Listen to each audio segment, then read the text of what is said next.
In 2010, 18-year-old Renee Marsden was living in Sydney, Australia with her parents and her 3 siblings. Renee was a very outgoing person who had a big circle of friends, and she was also very close with her family, especially her mom, Teresa. Teresa had given birth to Renee when she was only 19 years old, and so now that Renee was a young woman, because of their closeness in ages, the two had become very close friends instead of mother and daughter. And so because of that dynamic, Renee found herself always going to her mother to tell her anything going on in her life. She was her confidant. And that year, something major had disrupted Renee's life, and so naturally she went to her mom and she told her about it.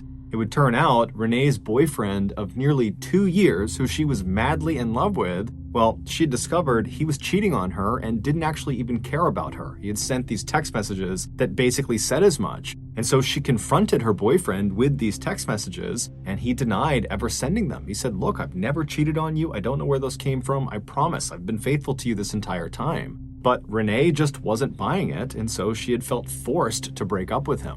And so Renee naturally had turned to her mother for comfort and guidance, but Teresa, all she could really offer her daughter was, to remind her that time heals all wounds, and that certainly someday you will meet the right person for you. And amazingly, only a couple of weeks after this very painful breakup, Renee came home from work one day and she walked into the house and she was all smiles. And considering how unbelievably depressed she had been over the last couple of weeks, this really stood out. And so when her mom saw her smiling and radiating happiness, she rushed over to her and said, "What's gotten into you? Why are you in such a good mood?" And Renee would tell her that, "Actually, I've met another guy." And so Teresa said, "Who? Who did you meet? Who is this person?" And she would tell her mom that his name is Braden Spiteri. He was 23 years old, and he was a graduate of the King's School, which is a really prestigious boys' school in Sydney. And his father was this really successful business person who owned this big construction company that he was set to inherit later on. And so she was just raving about how amazing this guy was. And Teresa was really happy. If nothing else, this was a very good distraction for her. And so she asked her daughter at some point, "How'd you meet this guy?" And Renee would tell her that Camilla had introduced them. Camilla Zaidan was Renee's best friend. They had met in high school. And Renee would explain to her mother that Braden was actually Camilla's ex-boyfriend, but they hadn't dated in a really long time and there was no feelings between them. They were just friends at this point. And apparently, after Renee had this really painful breakup, Camilla had just felt bad for her, and so she had gone out and found the best possible match for Renee, which in her mind was this guy Braden. Teresa knew Camilla really well because she was always over the house, and she knew Teresa's intentions must have been good, but she's thinking to herself, this is bad news. You don't want to have best friends, one dating the ex-boyfriend of the other. It's just bad news waiting to happen. And so Teresa couldn't even help herself, and she says to her daughter, "Do you really think it's a good idea to be dating Camilla's ex-boyfriend?" But Renee would tell her mom, "Look, Camilla was totally upfront with me. She just wants me to be happy. She thinks Braden is a good match for me. They don't have feelings anymore, not at all. She's totally in support." And so Teresa still very much had her doubts that this was a good idea. But she put those doubts aside, and instead she said, "Okay, well, can you show me a picture of Braden? Can I see what he looks like?" And so Renee pulls out her phone and she finds a picture of Braden and she shows it to her mom. And right away, her mom is looking at this picture and seeing that Braden is a very handsome guy, big bright smile. But she sees in this picture, Camilla is very clearly laying on his shoulder like she is his girlfriend. And so again, Teresa's thinking to herself, this is not good. Someone is going to get hurt. But over the next couple of weeks and months, Renee and Braden texted each other all the time. Renee had her phone out basically 24/7 talking to Braden. The pair had made plans to meet up and see each other in person for the first time on several different occasions, but every single time they were set to go meet, one of them would have a conflict that would make it impossible to have this face-to-face meeting. And so before long, when they just could not get a meeting established, they kind of stopped trying to have face-to-face meetings. It was almost like they had built this really strong, flourishing relationship all via their phones, and it just was getting more and more awkward to actually go out and see each other in real life. It was just more comfortable doing it all on their phones. And so this digital-only relationship between Renee and Braden continued for almost a year until January of 2012 when something horrible happened. Braden was in a horrible motorcycle accident. He survived the accident, but his passenger, his best friend, this guy named Richie, who was riding right on the back of his motorcycle, he didn't survive. He was killed in the accident. And it was determined that Braden was driving recklessly, and so he was charged with manslaughter and convicted and sentenced to 2 years in prison. Even though Renee's mother, Teresa, was totally upset about this accident, I mean, she did understand someone had lost their life and now Braden was going to jail for 2 years. She understood the seriousness of this accident. But at the same time, there was a part of her, her motherly, protective side of her, that was kind of relieved for her daughter. She figured with Braden being out of contact for 2 years in prison, that their relationship would end and Renee could go pursue somebody else who was not an ex-boyfriend of a close friend and was someone that she could actually see in person and not just have to text with all the time. But surprisingly, after Braden was transferred to Goulburn Prison, which is where he'd be serving his 2-year sentence, it's located about 2 hours to the south of Sydney, his family smuggled a phone somehow into this jail, and he was able to continue texting with Renee. And so after he was incarcerated, they just picked up their relationship like nothing had changed. Now, Renee's family did not like this development, and they told her as much. They thought this was a bad idea, that this was the wrong path for her, but Renee didn't care. She was totally in love. And in fact, over the first couple of weeks that he was in Goulburn Prison, their relationship only intensified. They actually agreed to get married as soon as he was released at the end of 2013. And in fact, Renee had already begun making wedding preparations. She had gone on eBay and found this beautiful tiara she would wear on her wedding day, and she had contracted a wedding photographer. And she had even contacted the Greek consulate to ask if it would be okay if Braden were allowed to enter their country because they were planning to have their honeymoon in Greece, and Braden was going to be a convicted felon, and so she needed permission for him. But in August of 2013, just 2 months before Braden's expected release date, something changed.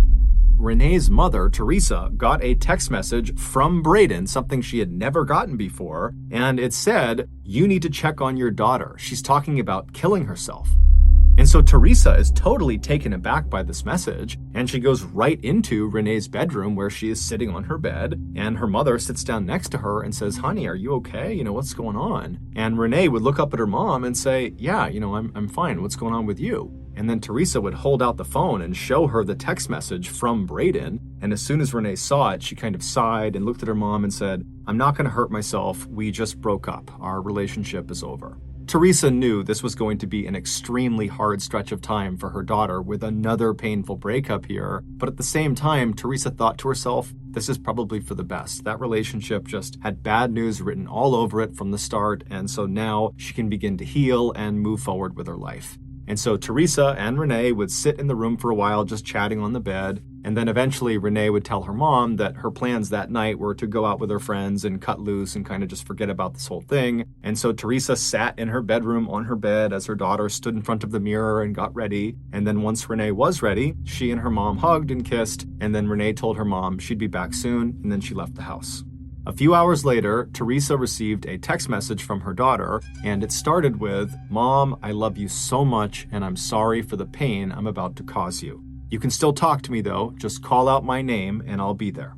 Teresa read this message and didn't really know what to make of it. She knew her daughter was almost certainly very upset about this breakup, but she didn't really understand the context of this message, and so she called her daughter. She didn't pick up, so she called her again, and after that second time her daughter didn't answer, she sent her a text message that just said, "Please call me back." But she sat there kind of waiting for her daughter's call, but it never came.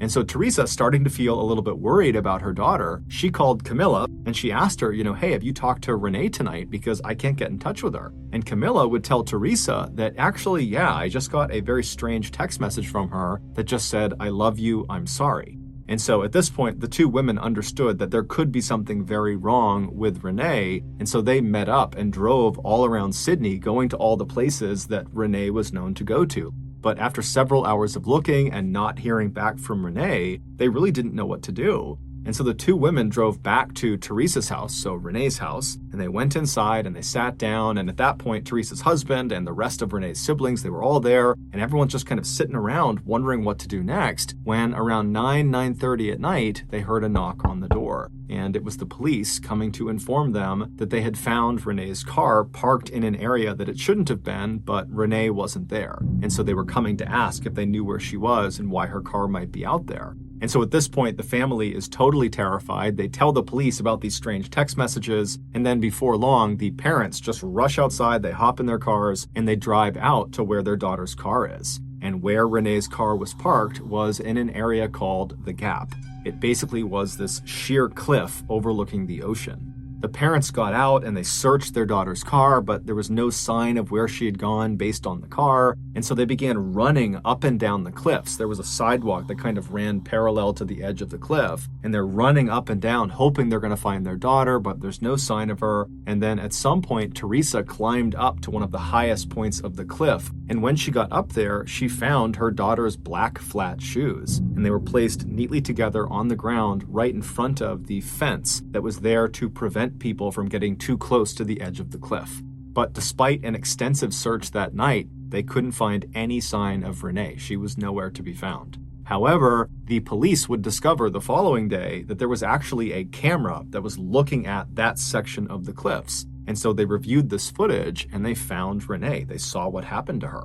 And in this camera footage, you see Renee walking up the trail in the middle of the night, and she stops and she takes off her shoes and she puts them down, and then she hops over that fence. Now, the fence was not right up against the very edge of the cliff. It was set back maybe 3 or 4 feet. And so she hops over the fence, and then she steps very carefully to the edge of the cliff, and she kind of peeks over the edge and then looks visibly terrified, and she moves backwards a few steps until her back is pressed up against the fence. And then she pulls out her phone and she sends 3 text messages. One was to her mother, which is the text about how she loved her and she was sorry for the pain she was going to cause her. And then the other 2 text messages were to Camilla and also to Braden. However, to this day, we don't actually know what either of those text messages said. And then after sending these 3 text messages, Renee takes her phone and she throws it off the cliff into the water. And then she sat down and began kind of shimmying herself forward towards the edge. Now, the camera did not actually pick her up falling off the cliff, but it's assumed when she went out of frame that she had fallen off the cliff to her death. Her body would never be recovered. Renee's death was ruled a suicide. However, her family, in addition to being totally devastated by this horrible loss, they felt totally confused. They had no idea why this had happened, but they were certain it had to have something to do with this recent breakup with Braden Spiteri. And so they tried to get in touch with Braden, but he wasn't getting back in touch with them. And so the family contacted the police and said, "Can you reach out to the prison where he is and set up a meeting?" And so the police obliged them and they called Goulburn Prison. And when they spoke to the prison, they said, "Who? Braden who? Yeah, we don't have a Braden Spiteri here. We never have." And the reason was, Braden Spiteri wasn't real. Renee's friend, Camilla, had made him up. He was a fictitious person. That picture of Braden Spiteri where Camilla is laying on his shoulder, that was just some random person she had met in a club. Camilla had always been very possessive of Renee ever since they had met in high school, and at some point, she had just decided that she wanted even more control over Renee. And so the first thing she did is she convinced Renee that her earlier boyfriend, the one she'd been dating for 2 years before Braden, she convinced Renee that he had been cheating on her the whole time, he was unfaithful, that he didn't love her, and then she had created those text messages and given them to Renee and convinced Renee that that was something he had said, and before long, Renee totally believed it. She approached her boyfriend, he denied it, but Camilla the whole time is telling Renee, "He's lying to you, he's been doing this whole time, I know he's a bad guy." And so Renee had listened to her best friend and she had severed that relationship. And then almost immediately after that, Camilla swoops in to the rescue and connects Renee with this Braden guy, Camilla's supposed ex-boyfriend, who really was just Camilla on the other side of the phone. And for nearly 2 years, Camilla kept this charade up. And Renee completely believed this was a real person, that Braden was her boyfriend. She loved him.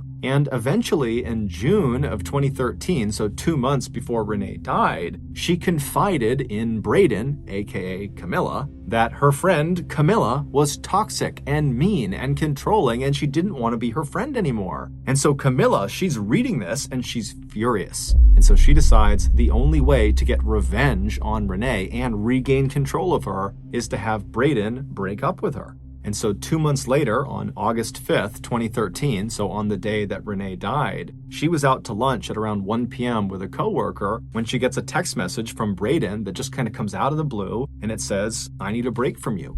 Now, this is around the time that they're planning their wedding. And so Renee is totally heartbroken, and she's trying to get in touch with him and call him. He's not picking up. And then fast forward to about 2:45 p.m. that afternoon, we know Renee called Goulburn Prison. It was the first time she had done that. Now, we don't know who she spoke to or what they actually talked about, but it's nearly guaranteed that she learned Braden Spiteri was not being held there. And so almost certainly she would have realized that Braden is either not real or Braden had been lying to her in such a huge way that the relationship could never work. And so no matter what, this chapter of her life was totally over. And so later that day, when she was sitting on her bed in her bedroom and her mom came in and she asked her how she was doing, it's very likely that Renee was devastated. She was crushed and probably kind of embarrassed about how badly she had just been duped by this Braden person, whoever that was. And so even though normally Renee would tell her mother everything, her mother was her confidant, she loved her mother, it was like she just couldn't bring herself to discuss what was happening to her. It was just so enormous, it was so overwhelming that she hid it from her mother. And instead, she just got dressed up, said goodbye to her mom, and then she headed out to the cliffs. No charges were ever brought against Camilla because catfishing, which is exactly what she was doing, which is using a fictitious online persona to lure people into relationships, well, that's not considered a crime in Australia. And Camilla, despite being pressed by the police and Renee's family, has never taken responsibility for this and has never apologized.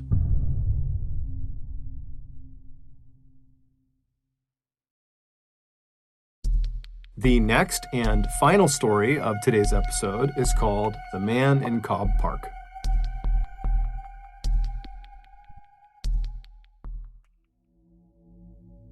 In 2001, Greg Biggs was a 37-year-old self-employed bricklayer who was living in a homeless shelter in Fort Worth, Texas. He was also the father of one child. He had an 18-year-old son named Brandon who lived with Greg's ex-wife. Despite not living with his son while his son grew up, Greg had always made a point of spending lots of time with Brandon, and so over the years, they had become quite close. But besides his son, Greg really struggled to build meaningful long-term relationships with other people. It was like no matter how friendly and outgoing he was, people would just come into Greg's life and would leave very, very quickly. This made Greg, who always had struggled with his mental health, feel very isolated and lonely and desperate for human interaction. And so on the rare occasion where people did come into Greg's life, a new friend or a new love interest, he was always so excited to try to please them and keep them around that he would often go overboard with his generosity and his willingness to do things for these people to the point where he really set himself up for being taken advantage of. Case in point, 2 years earlier, a woman had kind of suddenly come into Greg's life, and Greg very quickly fell in love with her. And early on in their relationship, this woman tells Greg that she's struggling financially. And without any hesitation, Greg started giving her all of his money. Now, Greg was not a wealthy man, not by a long shot, and so before long, he had literally given this woman all of his money to the point where Greg could no longer make truck payments, he couldn't make house payments, and so his vehicle and his home were repossessed. And then after he's suddenly homeless and destitute, this woman who he's given all his money to, she also disappears. But despite being in this horrible situation of sudden homelessness, Greg made the best of it. Anytime Greg was not working, he would be trying to make plans with his son Brandon to go walk around the mall downtown or go see a cheap afternoon movie. Times were definitely tough for Greg, but Greg stayed positive. He was a forever optimist, and he did this by focusing on the future.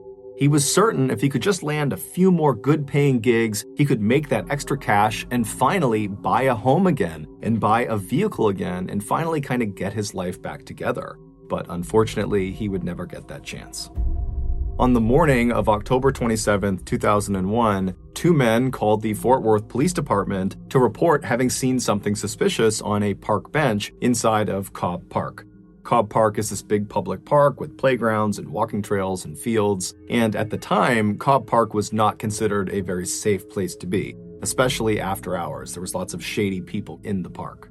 So when the Fort Worth Police Department gets a call about something shady happening in Cobb Park, they aren't surprised. And so they dispatch a single detective to go over to the park and meet these two guys and see whatever suspicious thing is on this park bench.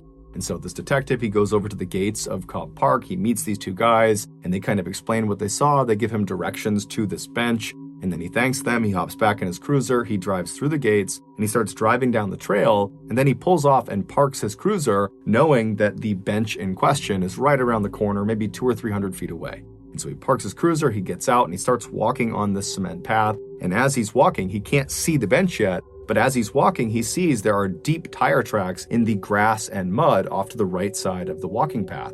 So he's mentally kind of taking note that somebody had been driving inside the park fairly recently off the trail. And so he keeps on walking and he begins to make that turn, and he sees up ahead the bench in question, and he can clearly see these deep tire tracks go right up to the bench. And then as he begins to make that turn and he's maybe 30 or 40 feet away, he can actually see what's on this bench. And he can see this big lump that's kind of wrapped up in what looks like a rug or a blanket. And then as he gets closer and closer, he can finally see that very clearly there is a person inside of this blanket that's kind of laying out on this bench. And when he's about 10 or 15 feet away, he can see it's a man, and this man is clearly deceased.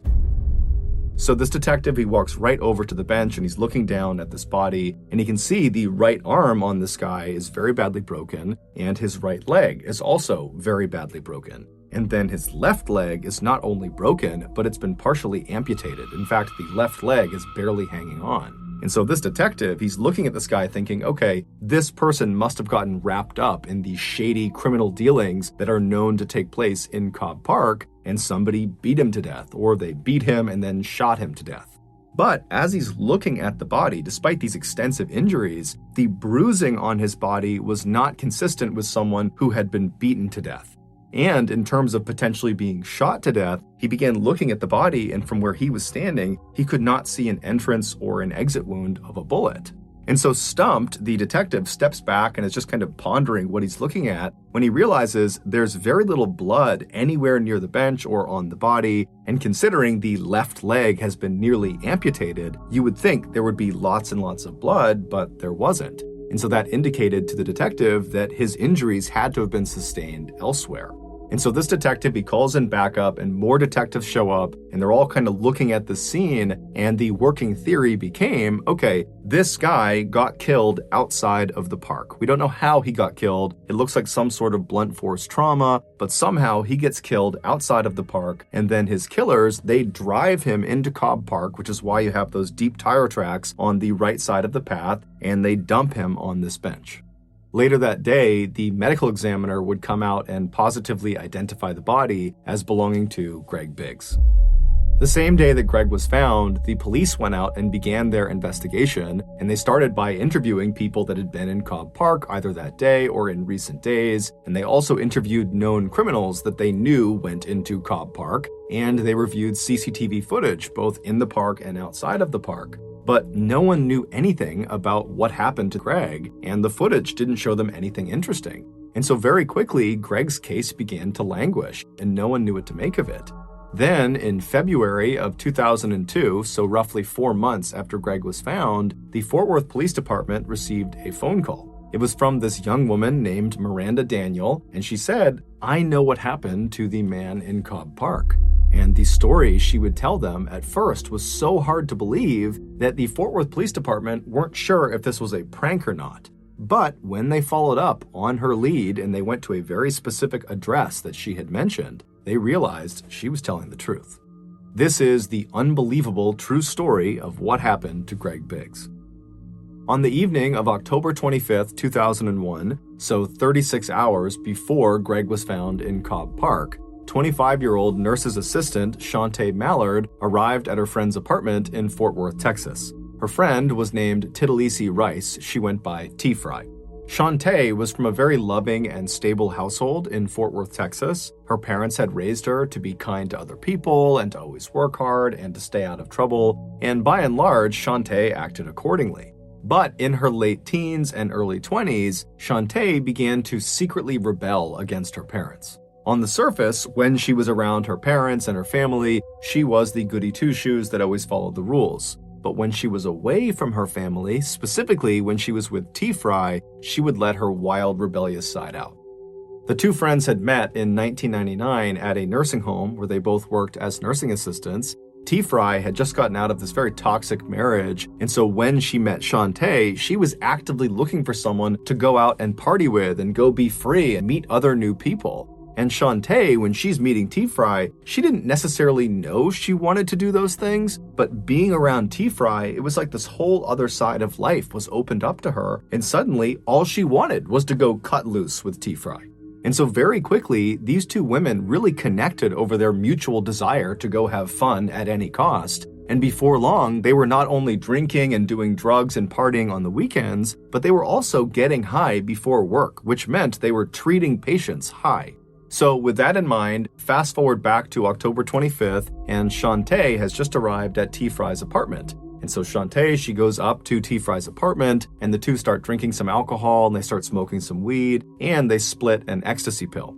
Ecstasy is a big party drug. It's kind of like a cross between being a stimulant and a psychedelic. And so after these two women are fairly buzzed on these different substances and they're feeling ready to go, they leave T-Fry's apartment, they go down and they climb into Shantae's car. And Shantae drives the two of them to a local club called Joe's Big Bamboo. And so the plan was they were going to meet this guy named Cleet Jackson, who was Shantae's love interest. And the plan was they would hang out at the club with Cleet, and then at the end of the night, they would all leave, and Shantae and Cleet were going to spend the night together. And so Shantae and T-Fry, they arrive in the parking lot of Joe's Big Bamboo. They park their car, they get out, and they meet up with Cleet, who was outside of the club. And the trio kind of sneak off from the rest of the people trying to get into the club, and they smoke some more marijuana. And then the trio, they go into the club and they start having drinks, and they're partying and they're dancing, and they're having this great time. And then at some point in the night, Cleet kind of abandons Shantae and T-Fry, and he goes off with another woman he met that night in the club, and he would actually leave the club with this other woman, and he would vanish for the night. And so around 2 a.m., when the club is getting ready to close, Shantae realizes that Cleet, the guy she was going to go home with, he's gone now. And so she's very frustrated, but she doesn't really have any recourse. And so she instead just goes and finds T-Fry and says, hey, let's just leave. And T-Fry, she's ready to leave too. And so the two women, they leave the club and they get out to Shantae's car, and both women are clearly under the influence. They're both definitely inebriated, but T-Fry believed she was less inebriated than Shantae was, and so she should drive. And so she told Shantae, get in the passenger seat, I'm gonna drive. Shantae gets into the passenger seat, T-Fry gets in the driver's seat, and she leaves the club and she drives all the way back to her apartment. When she parks at her apartment, she gets out and says to Shantae, hey, I don't mind getting in my car and kind of trailing you as you drive back to your home to make sure you get home safe, kind of like an escort. And Shantae, she just gets out of the passenger side and walks right around and confidently sits in the driver's seat of her car and tells T-Fry, nope, I'm fine, I'm gonna drive myself, I'll see you later. And then Shantae drove away. About an hour later, at 3:30 in the morning, T-Fry is in bed in her apartment when she gets this very frantic phone call from Shantae, who's totally hysterical, she's beside herself, and she's not really making any sense, but she's trying to get T-Fry to come over to her house. Now, T-Fry did attempt to figure out what was going on, but she just could not cut through the hysteria on the other side of the phone, and so eventually T-Fry just thought, you know what, clearly it's something serious, I'm gonna go see what's going on. And so T-Fry, she leaves her apartment, she gets in her car, and she drives over to Shantae's house. And when she gets there, she goes up to the front door, she opens it up, she walks inside, and she finds Shantae in the kitchen straight ahead. She's totally hysterical, she's crying, and she's telling T-Fry that she didn't mean to do it, she's so sorry. And T-Fry's telling her, hey, calm down, what's going on? And Shantae says, look in the garage. And so T-Fry, she walks straight ahead through the kitchen to the door in the kitchen that leads into Shantae's garage. And she opens the door up, she turns the light on, and in the middle of the garage is Shantae's car. It had been parked nose in, and lodged head first in the windshield on the passenger side of this car was Greg Biggs. When Shantae had left T. Fry's house an hour earlier saying she was fine to drive, on her drive home, she had barreled into Greg, who was on the sidewalk of some street, and the impact was so hard that Greg went flying through the windshield and got lodged halfway inside of her car. But the impact didn't kill him. It did almost cut his left leg off and break several bones in his body, but it didn't kill him. In fact, there was blood spatter inside of the car on the passenger side that indicated Greg was totally conscious and was trying to pull himself back into the car. There were these handprints on the inside of the passenger side door indicating Greg had been pulling on them. There was also these very small droplets of blood all over the seat indicating that Greg had been spitting up blood as he was trying to talk to Shantae or as he was trying to plead for help.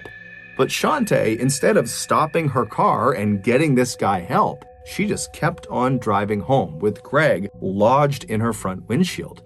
Now keep in mind, where she hit him, she was less than a half mile from the fire station where her brother, her older brother, was currently on duty as a fireman. He was medically trained. He could have saved Greg's life. Also, the other firemen at the firehouse that she knew, that Shantae knew, they could have saved Greg's life. Also, less than 6 miles away from the point of impact was the local hospital, where of course they could have saved Greg's life. And then on her drive all the way back to her house with Greg halfway in her windshield, she would have passed by 9 payphones, where if you don't know anything about payphones, you can dial 911, so emergency services, and it doesn't charge you anything. So Shantae at any one of these payphones could have called medical personnel who could have saved Greg. Also, let's not forget, Shantae was medically trained. She was a nurse's assistant and understood basic life-saving. But she did not use any of those resources. Instead, she just drove home. And when she got to her home, she drove her car with Greg in it into her garage. She shut the garage door. She gets out, and as Greg is literally moaning and probably pleading for help at this point, she just says, "I'm sorry," and then walks up to the door that leads into the kitchen of her home. She turns off the light in the garage, walks into her kitchen, and shuts the door behind her, trapping Greg in the garage in total darkness by himself. Then, after an hour of Shantae just being in her house with Greg slowly dying in the garage, she calls T-Fry. T-Fry comes over, she looks in the garage, she sees Greg, and T-Fry's reaction is she just totally loses it. She panics and she's screaming at Shantae, "Call 911, call paramedics, call the police." But Shantae refused. She didn't really give a reason, but she just said, "No, I can't." And then shockingly, T-Fry also does not call anyone. The two of them just turn off the garage light again and shut the door and leave Greg, and they hop into T-Fry's car and they drive to T-Fry's apartment where they sleep for several hours. And then when they get up that morning, they go back over to Shantae's house and they check on Greg, who's now motionless. And at this point, Shantae, she calls Cleet Jackson, the guy who she was supposed to go home with at the club but had abandoned her for some other girl. She calls him and says, "Hey, I have this huge problem. I need you to come help me." And so Cleet Jackson has no idea what he's walking into, but he goes to her house and he goes through her kitchen. She opens the door and he looks into the garage and he sees Greg in the window, and he's furious with Shantae because now he's gotten involved and he doesn't really know if Greg's alive and he doesn't really know what to do because he's on parole. And if he gets wrapped up in this, he'll go back to jail. But he ultimately decides he's just going to help Shantae because he believes at this point Greg is dead. So there's nothing they can do to save Greg. And so that night, Cleet gets in touch with his cousin Tyrone, and the two of them, they go into the garage and they lay out a carpet next to the car, and they both kind of awkwardly apologize to Greg, who's just stuck in the windowsill, and they yank him out, they put him into the carpet, they roll him up, they put him in the back of one of their cars, and they drive to Cobb Park. They go through the gates, they make their way over to that bench, and they drop him on the bench. There had been some discussion about maybe destroying the body, burning the body, but Cleet felt strongly that they need to put his body out somewhere in public so at least his family can identify him and bury him. After his body was placed in the park, Shantae told Cleet and Tyrone and T-Fry not to tell anyone, and they said they wouldn't. And within a week of Greg's body being discovered, Shantae was back at Joe's Big Bamboo partying it up as if nothing had ever happened. But eventually, T-Fry would tell a couple of her friends, and before long, word had gotten out. And one person found out about it that was kind of in the network of these people, this woman, Miranda Daniels, and she really didn't like Shantae. And so she was the one who actually called the police and turned her in.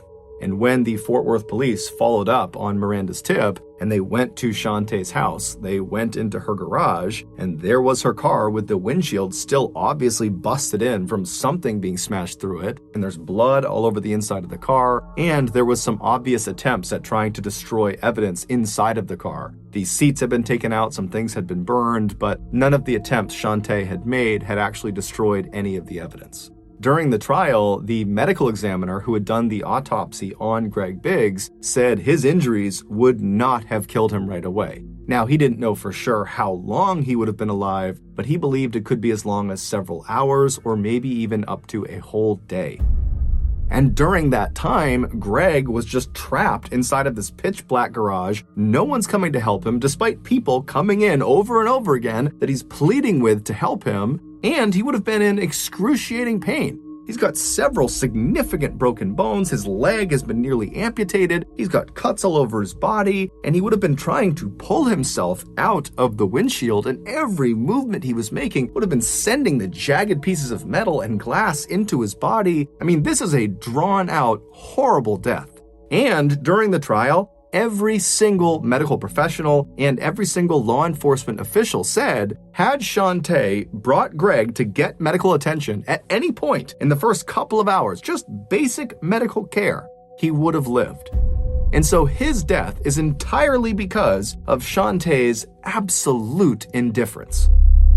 T-Fry would ultimately, in exchange for full immunity, testify against Shantae, and Shantae would ultimately be found guilty of murder of Greg Biggs, and she would be sentenced to 50 years in prison. She'll be eligible for parole in 2027. As for Cleet Jackson and his cousin Tyrone, they received 10 years and 9 years respectively for their role in the crime.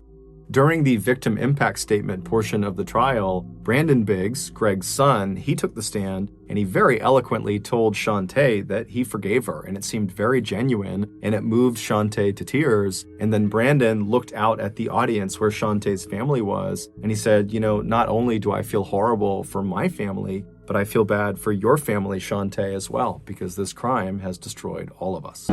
After numerous reports that LaToya Ammons was mistreating her children, based on reports that she gave, she was telling police that demons were throwing her kids around the house. Based on those reports, Child Protective Services was sent to do a home study, to go to their house, go to LaToya Ammons' house, and make sure it was a safe, clean place for children to be living. In addition to the case manager, her name was Valerie Washington, who was going to be going over to do this home study, the Lake County Sheriff Department also sent over Lieutenant Gruszka, who would be assisting Valerie and watching the home study take place.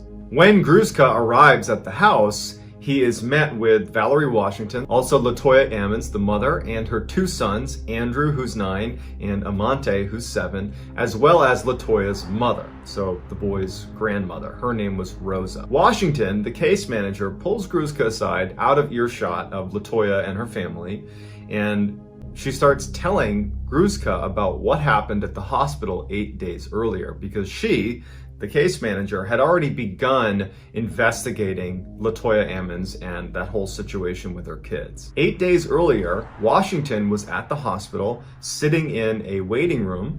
Washington was with a psychologist and they were speaking to Rosa, who was the grandmother of these children.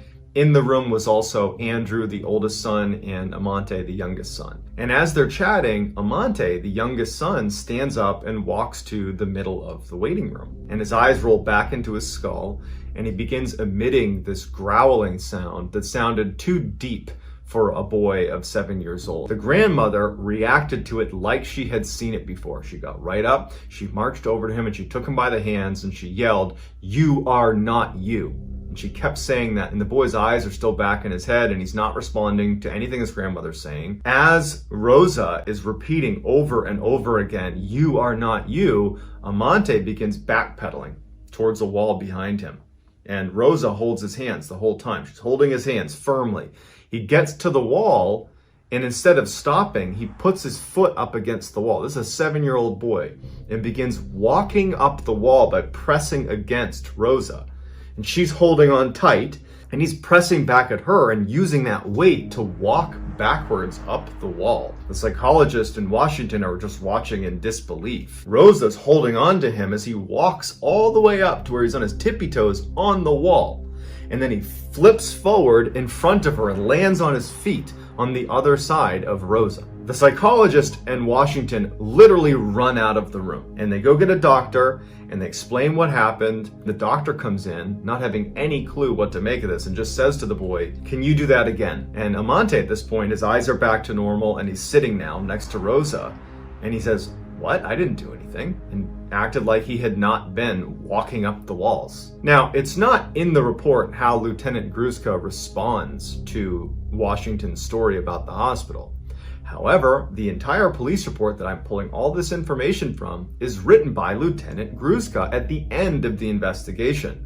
So this exchange between he and the case manager, Washington, about the hospital visit that he was not part of, it apparently carried weight in the entire investigation that he felt compelled to add it into the report. Even though on paper, you would think if you're doing a home study for this house, why would you incorporate something that didn't have anything to do with the house? It gives you maybe an insight into Lieutenant Gruszka, although his language remains super professional and very pragmatic, that perhaps Lieutenant Gruszka at the end of this investigation was starting to think this might be paranormal. After this story, 2 more police officers show up to the house to assist with this home study. One was Brian Miller and the other was Charles Austin. At this point, the 3 officers, Gruszka, Miller, and Austin, along with the case manager, Washington, begin walking towards the family and towards the front door of the house. LaToya says that she and her kids will not go back in the house because they had moved out very recently because of the strangeness that they claim was happening inside of the house. They felt like they were under attack by demons. And so the police, they needed someone to bring them in. And so Rosa, the grandmother, LaToya's mother, she offered to go in with them. So the house is a single-story, 3-bedroom house. You walk in and you're inside of the screened-in porch. You go into the main level. There's a few bedrooms, and then there's a stairwell that leads down into the basement. And so they go in, and Lieutenant Gruszka is in charge of taking pictures and recording audio the whole time they're in the house. They were not aware that they had already moved out. So it's a bit of an awkward home study because they're not even living there anymore. But either way, they're going to do their job. They're walking around, taking pictures of each of the bedrooms. There's 3 bedrooms, there's a kitchen, basic stuff upstairs. And then they go downstairs to the basement. Now, the basement was where LaToya and her family claimed the majority of the paranormal activity was taking place. The steps leading down to the basement were wood. They went down into the basement. The basement floor was concrete and the walls were concrete blocks. As they go down, Lieutenant Gruszka would notice that there were candles that had been placed all over the basement floor that had burned down to their wick. There was also an altar and a nativity scene that had been placed near the underside of the stairs. And so when Gruszka goes over to take pictures of the altar and the nativity scene, he recognizes that under the stairs, near where those 2 things are placed, it's all dirt. The concrete that made up the floor of the basement had been broken away, and there was jagged pieces of concrete where there should have been a continuous flow of concrete underneath the steps. It had been snapped up and broken away. It was gone. When Rosa was questioned about the strangeness of the basement with all the candles and the altar, she just said that there's a presence down here, and that's all she was able to articulate. The other officers and the case manager and Rosa, they go back upstairs, and Lieutenant Gruszka and Charles Austin, the other officer, they stay in the basement and take a few extra pictures, a couple more underneath the stairs, and just of the candles before they ultimately go upstairs as well. When Gruszka comes upstairs, Rosa's waiting for him, and she's about to turn the light off leading down into the basement, and she asks him, "Did you get any pictures underneath the stairs?" And he said, yeah, I did. I stayed down there and I took some more pictures. She looks at him and she says, "Sometimes at night when we're sleeping on the main floor, we'll hear commotion in the basement. It sounds like maybe someone bumping on the underside of the stairs. And then you hear footsteps walking up the wood steps. And whatever it is stops on the other side of the door leading into the main floor, and it will stay there for hours." were too scared to open the door to look. Gruszka goes back to his office and he immediately uploads the pictures that he took with a focus on the ones he took in the basement. And he finds that there is a couple pictures he took under the stairs, that in the right-hand corner of the picture, just behind one of the steps, it's partially obscured, is a white mist or a white cloud. And he zooms in on it and he brings in other officers and they look at it, and if you zoom in close enough, it looks like a man's face. As they're zoomed in on this mist underneath the stairs, they can see, only because they've zoomed in, that there appears to be a faint green mist on the left side of the picture. Appears to be a woman's face. Gruszka and Austin, who were the only two in the basement at the time of these pictures taken, swear they did not see a white or green mist under the stairs when they took pictures. Gruszka, again, it doesn't say in the report how he's feeling, but you can imagine he's starting to feel a little bit uneasy about what he's witnessing. Gruszka just goes to his audio recording. And so he fast forwards to the section where he and Austin are alone in the basement taking these additional photos. And you can clearly hear on the recording Gruszka and Austin talking to each other as they're taking these pictures. And at some point, as they're taking these pictures of the basement, a third voice, not Austin, not Gruszka, say directly into the audio recorder, "Hey."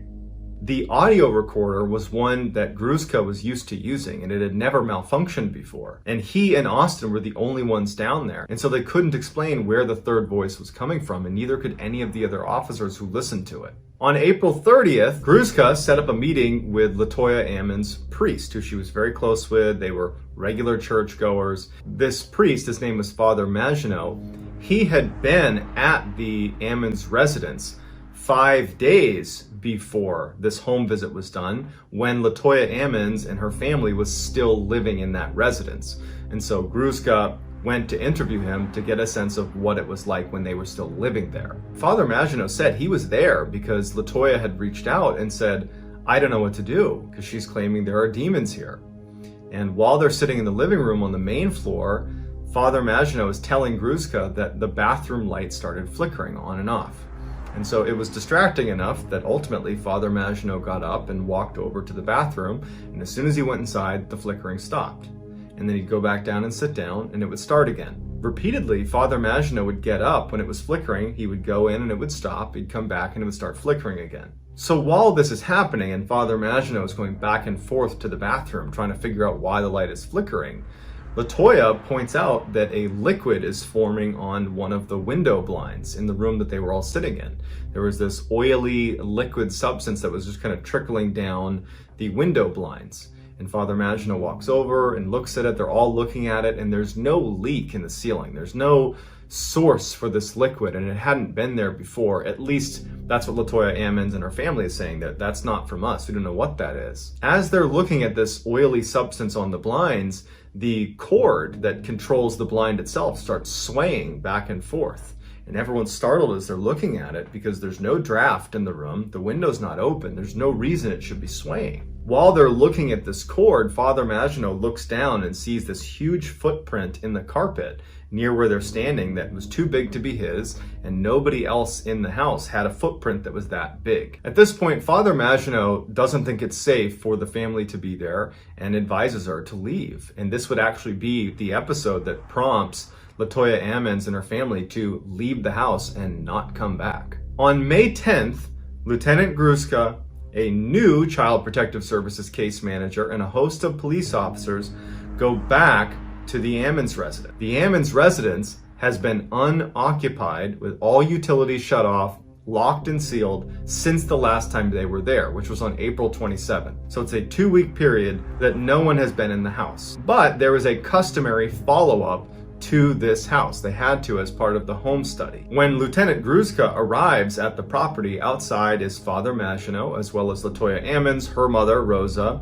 Latoya's 2 sons, Andrew and Amante, as well as a host of police officers. There's a canine unit that's there. Although it's not said explicitly in the report, it would appear that the reason there's all this additional police presence in a canine unit is because there's enough weirdness being reported about the house. There could be a home invasion situation happening, that somebody else is living in this house. Any number of things could be happening, but they can't write off all of the strange testimony about what's happening in the house. And so before they go in for this second home study, they have one of the dogs from the canine unit go into the property and search the property for intruders, just in case this was a home invasion or something like that. They wanted to just check the box. So they send the dog in, the dog comes out, hasn't found anything unusual. And so the police, along with Father Maginot, the case manager, and Rosa, they go back into the house. The main level looked untouched. There was nothing strange happening in the main level when they walked around. Nothing was disturbed. It looked like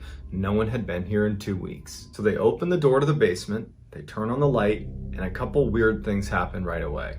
One, they noticed that on the steps, on the wooden steps leading into the basement, there is an oily substance with no clear origin that goes all the way down the steps, snakes around the side, and disappears underneath the stairs. As they begin walking down the stairs, the case manager from Child Protective Services happens to touch a cabinet that had been built into the walls along the stairwell leading down into the basement. And immediately she pulls her hand back.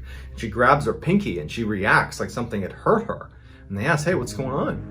And she's like, I don't know, I just touched the cabinet and my hand now hurts. My pinky hurts, it's tingling. And it apparently had turned white. We don't have any images to show that, but her pinky basically had been wounded just from touching this cabinet. And so the officers go down into the basement, they follow this oily trail that goes back under the stairs, and they're thinking to themselves, all the utilities have been turned off. There's no reason there should be any water down here. Not to mention there's no origin for this oily substance. And no one's been in the house for the past 2 weeks. So we can't even account for this by saying that one of the family members might have spilled something.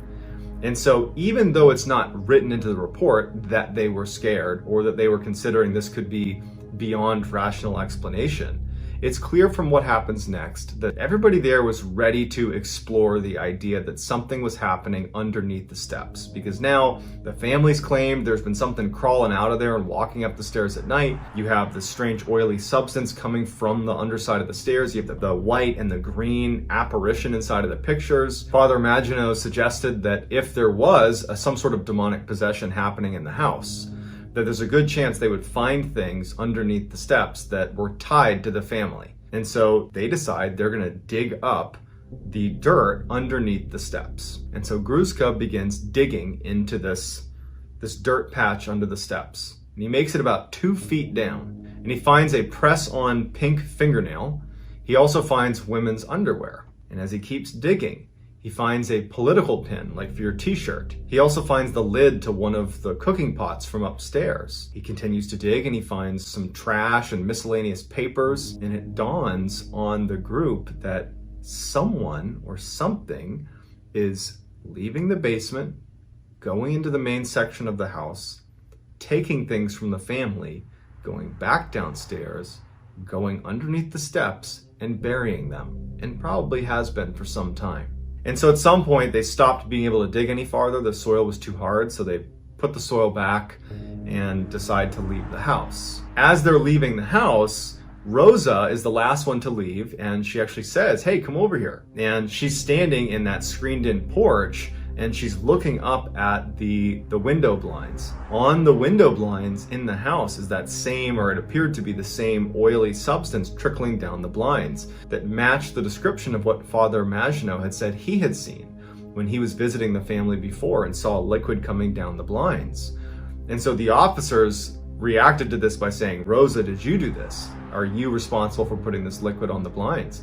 And she said no. There was no clear source for this liquid. There was no leak. There was nothing. And so Lieutenant Gruszka wipes the liquid off of the blinds and tells everyone to leave the house. For 25 minutes they waited, and then they went back inside to see if there was going to be liquid there, and there was. And Father Maginot would say that after that first time he was there and he saw the liquid dripping down, he did some research, and it's very common over the history of time that if there's any sort of demonic possession in a house, that liquids will ooze from different areas in the house. And it's this oily substance that matches the description of what they just saw. At this point, Lieutenant Gruszka and the police tell everyone to vacate the premise. They lock it up and they leave. And that is the end of the police report. Although not included in this police report, where I pulled all of the story from, Charles Austin, who was the other officer who was in the basement with Lieutenant Gruszko when they were taking pictures underneath the steps and they heard that voice on the recorder.